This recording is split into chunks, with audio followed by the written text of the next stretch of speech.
7 essential tools for plastering. We've got 6 here. The 7th one we'll get for you. So let's get into it.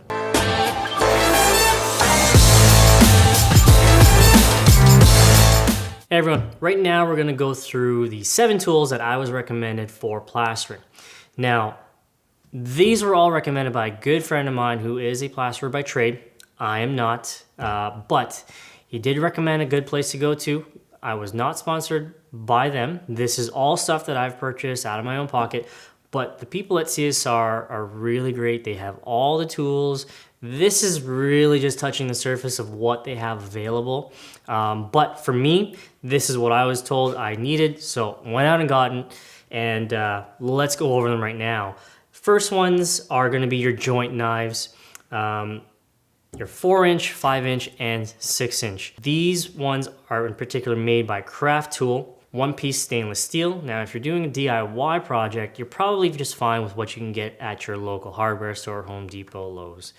Those will suffice. I have more projects in my personal home as well as my shop that I'll be doing more plaster and drywall work, so I opted to go this route.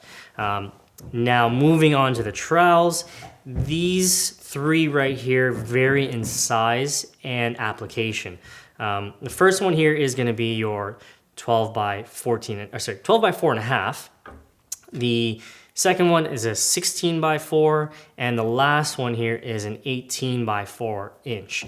These last 2 are finishing trowels, whereas this one, the first one here, the 12 by 4.5, differs in a way that it actually has a crown in the blade.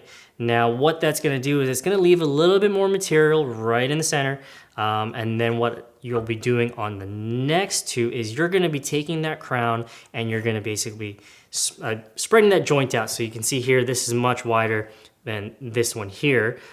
These are finishing trowels, so what that will allow you to do is make that joint nice and flat, because this blade actually is flat and the corners here all point up. So that will allow you to kind of feather out the edges much easier. And the last one is the 18-inch in case you have to do a really wide butt joint.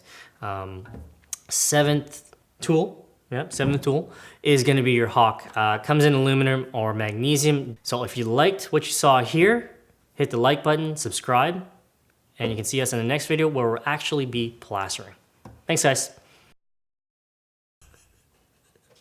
Do it. Dude, I match my bucket. Don't you want to match your bucket when you go to work? It's awesome. No swearing, right?